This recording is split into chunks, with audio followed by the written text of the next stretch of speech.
Dave Paulides for the CanAm Missing Project on our YouTube page. This is a copyrighted edition. So, a lot of you don't know, but right under the screen you're looking at, there's a description box that tells a little bit about the video you're watching, gives you our website, our Twitter page, etc., etc. And you might want to look at that if you have questions about how to contact me, email, etc. So this week, some questions came up about the parameters of us being involved in a search. And some people asked if we would get involved in this or that. And I wanted to clarify for you guys. First of all, great respect for the search and rescue organizations and law enforcement. And I know the mindset of these people very well. And if you got to understand how they got into those positions that they're in, it's important for you to kind of get a feeling for how they'd respond if somebody walked in and said, "Hey, I want to help." Hey, we don't need your help. Okay? So, unless a search and rescue organization specifically asks for assistance, policy is stay away. Now, if they request it, glad to help. On the opposite end of that scale is being a family advocate. If a family has a family member that's missing and they feel that they need help in kind of managing their way through search and rescue and talking to these people, we have the people that can help you with that. And that has to come directly from the family. And there's some people that I know that have suffered this that would be glad to help you kind of work your way through the politics of it all. And there are politics to this. How long a search continues, the magnitude of the search, if other people come in from other areas, all this stuff is important.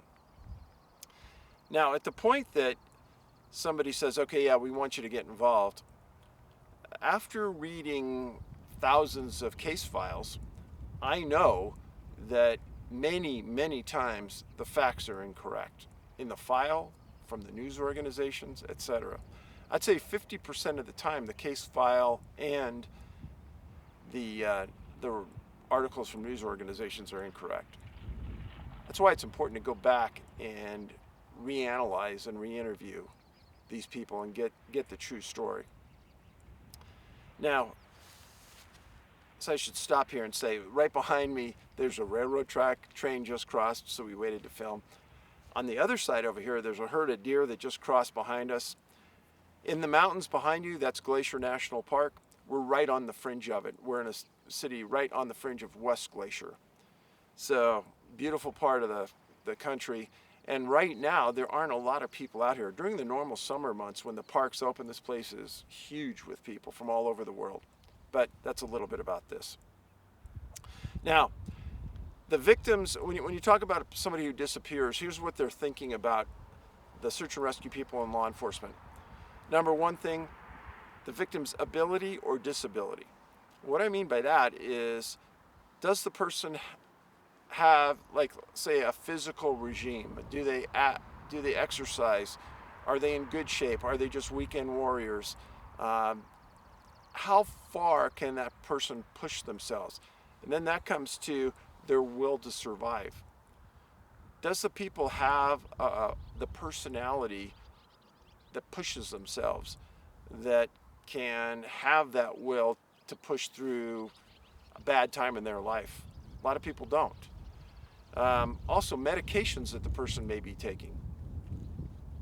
It's important because there's a lot of medications that can have an effect on you if you're not taking them and you stop taking them. The type of clothing and the preparation that the person did before the hike. And a lot of times nobody knows this because they leave by themselves. They don't talk to anybody, don't tell them what they're wearing, what they're carrying, what's in their pack, etc. And then the intent. Is it just a single day hike up and back? Did they plan to do one night, 2 nights? Did they have a tent? Things like that. Mental health, extremely important. And that doesn't mean that they were suicidal, but their mental health may mean what's their will like to survive? And if they were in a mentally stressful situation, how do they respond to that? All these things go into that profile that's developed by search and rescue. And then from there, the standard next point is, After interviewing the family and friends, they develop this profile and they look at their chart and they say, okay, if the person's 2 years old, if the person's 10 years old, if the person's 50 years old, how far can they go in this type of terrain? And this type of terrain may mean a flat terrain like in a desert, may mean here where you're in a mountainous area where there's a lot of up and down and there's a lot of river, creek crossings that are going to challenge you, maybe get you wet. All those kind of things go into it. So that's a little bit about the background that goes into search and rescue. Now, during this last week, there was a little boy missing from Canada and from Nova Scotia. And the grandmother stated that the boy was just there a second ago and the next second he's gone. And then they found some of his boots in a creek. Not a good indication. And a lot of you sent me the case and said, well, will you look at it? So in that instance, I think that search and rescue is probably doing the right thing. If they got a dog to track all the way to that creek, you kind of know where that boy is probably going to be. Not always, but a good probability. Also this week, I posted a case from Kentucky of last year. And I posted it on Twitter. It's on our website, canammissing.com. And I also posted it on Facebook. The reason being is that it was a classic missing 411 case.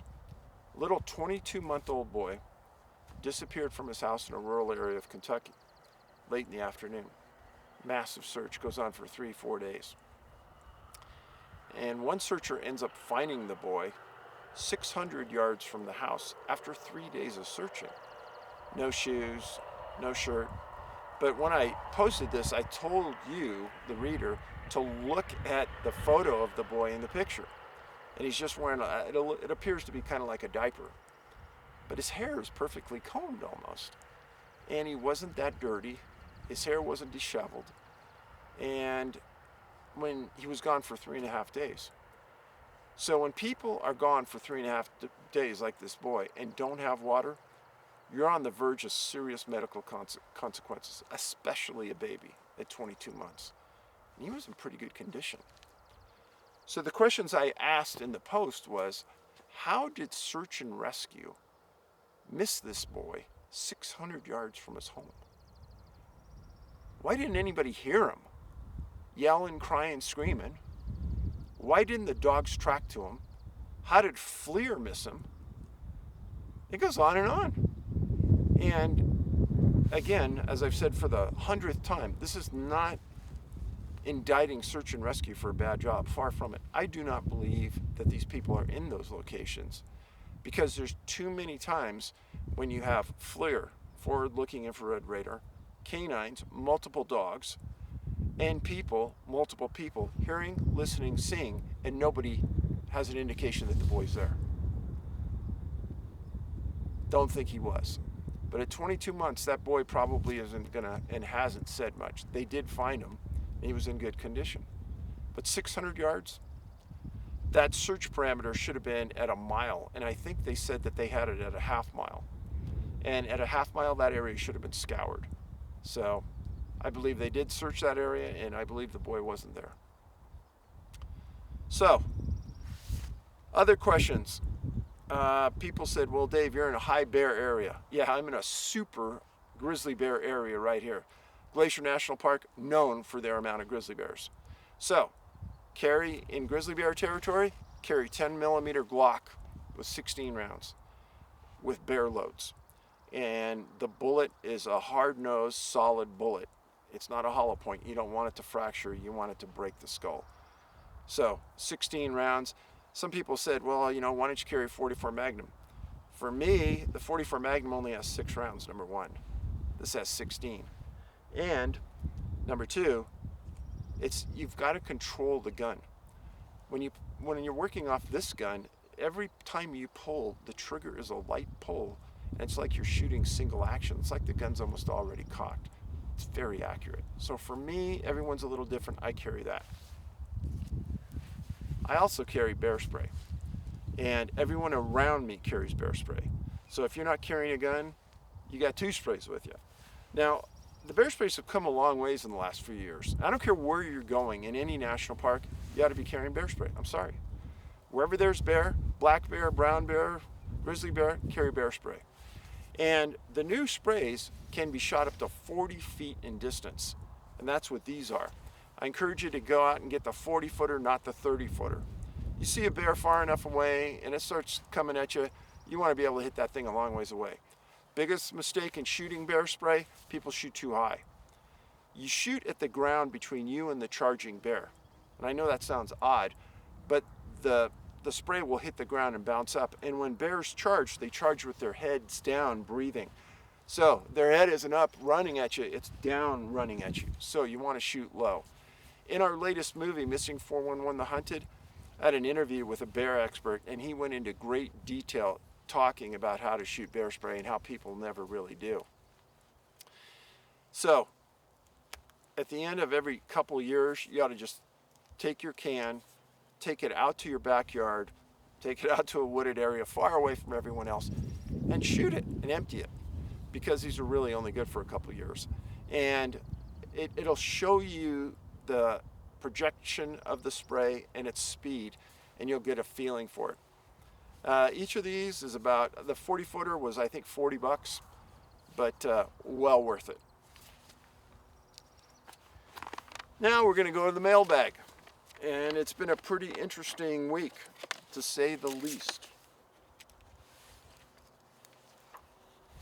First one, mail came in and said, Dave, you're a lifesaver. I've been going through a bit of a rough patch, and as corny as this sounds, these videos really brighten me up. I just want to extend a sincere, heartfelt thank you to yourself and your crew for doing what you do. As always, keep you up the good work. You know, and I think these type of things really pick me up, because you tend to think people are just interested in this or interested in that, and just giving you a view of the outdoors in these various areas lifts some people's spirits. I know there's a small percentage of you that are complaining right now, oh, Dave, the wind's blowing. Hey, the wind blows here 70% of the time. So, sorry. And I've got a raccoon tail on the mic, and I've got a special mic, and I've got everything done right, and it's still going to sound bad. That's just the way it is. So sorry. Another one. Dave, thanks so much for all your efforts. I'm from the UK. I ski in the French Alps and hike throughout Europe and Scotland. Because I've come across your videos, I am safer. I've been reckless in the past, and it scares me how often I could have gotten hurt or lost. Now, watching your videos and reading around the topic has made me more vigilant of my and others' personal safety. Whether you achieve what you have set out with these videos or you get trolls hating, I will be forever grateful. I know I am a safer man because of your dedication. Wishing all the best from the UK. Thank you. I appreciate these things very much. It gives me the energy to keep pushing on. Now, somebody from Finland sent me a real interesting note. It's about something called Metsanpeito, Metsanpeito. And parentheses, forest cover, is a place or a phenomena found in Finnish folklore. It is used to describe people or domestic animals who went missing in nature for unexplained reasons. People, quote unquote, covered by the forest were described as not being able to recognize the terrain around them, even if they were on familiar grounds. In other cases, they might have walked endlessly through unfamiliar terrain or were rendered completely paralyzed and unable to move or speak. Unnatural silence, devoid of the sounds of nature, were also common.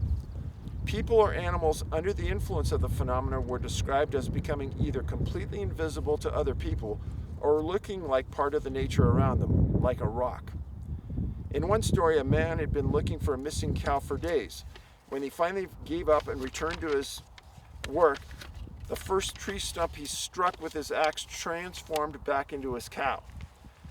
The cause behind Metsanpeito was usually credited to who were small humanoid creatures living underground, usually translated as gnomes.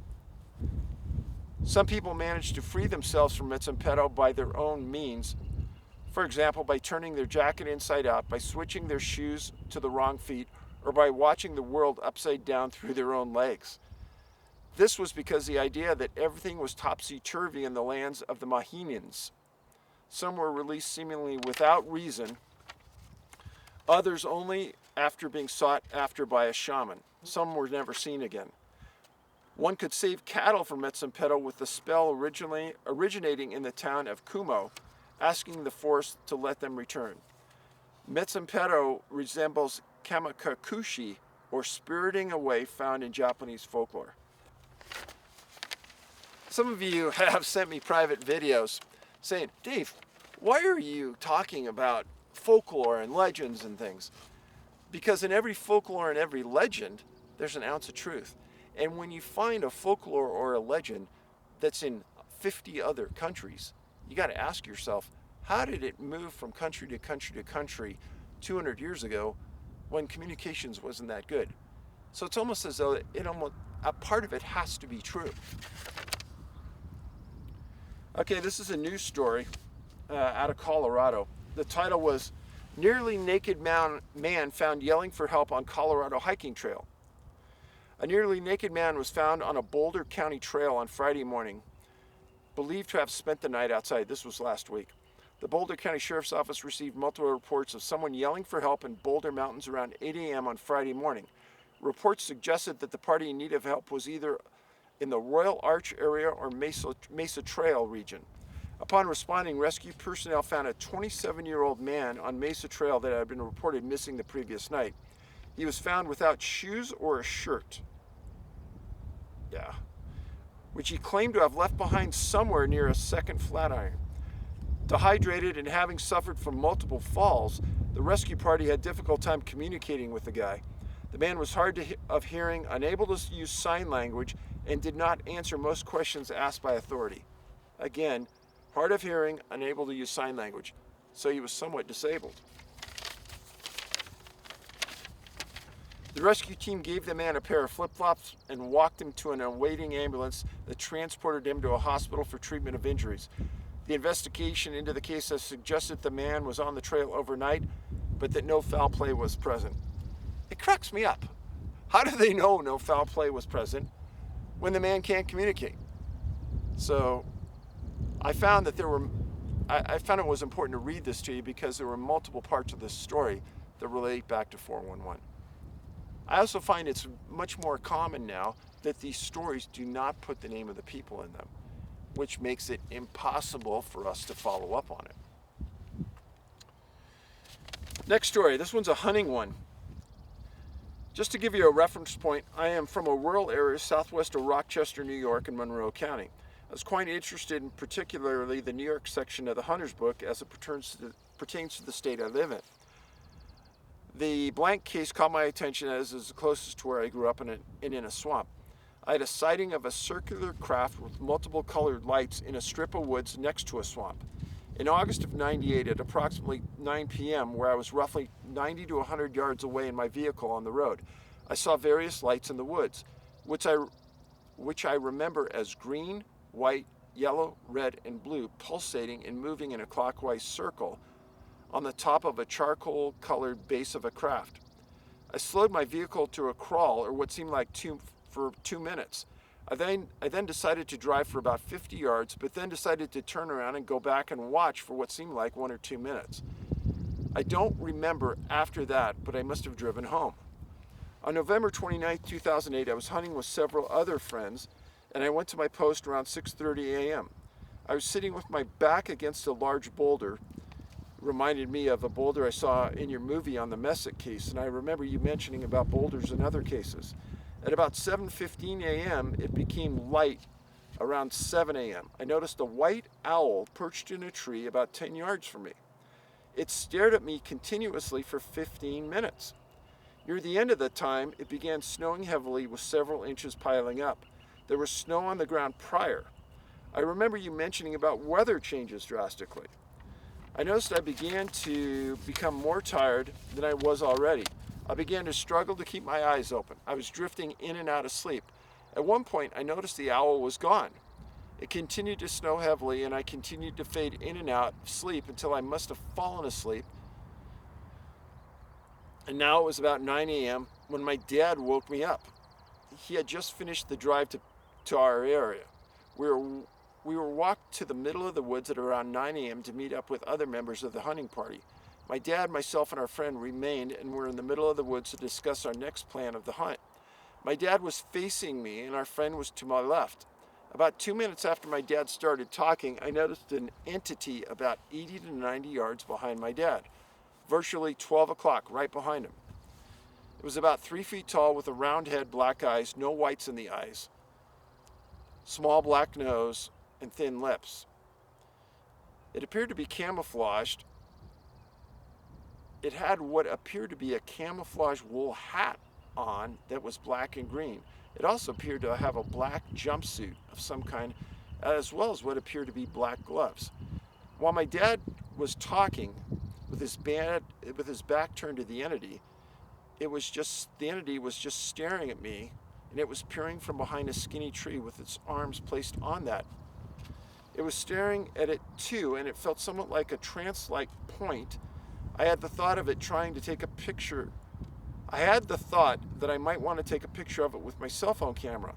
My mind was telling me to reach for the phone, but my body felt paralyzed and I couldn't reach it.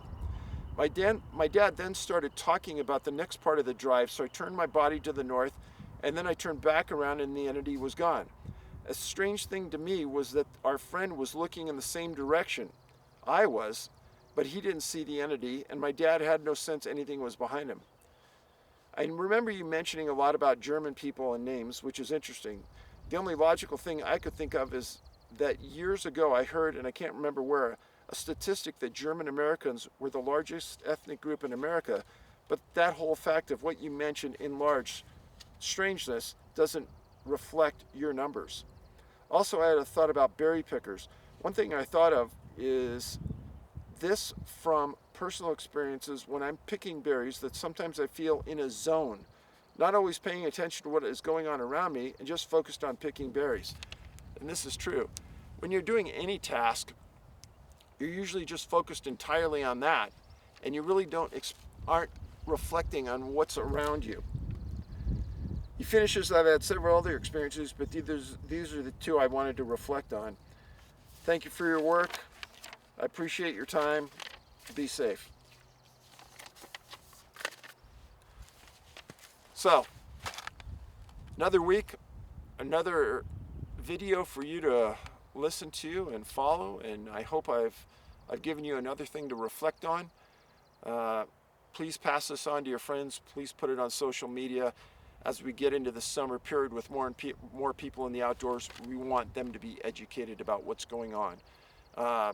I have now almost 20 videos on this channel that you can go back and watch that range from the missing 411 topics, safety on the trail, what to carry, etc.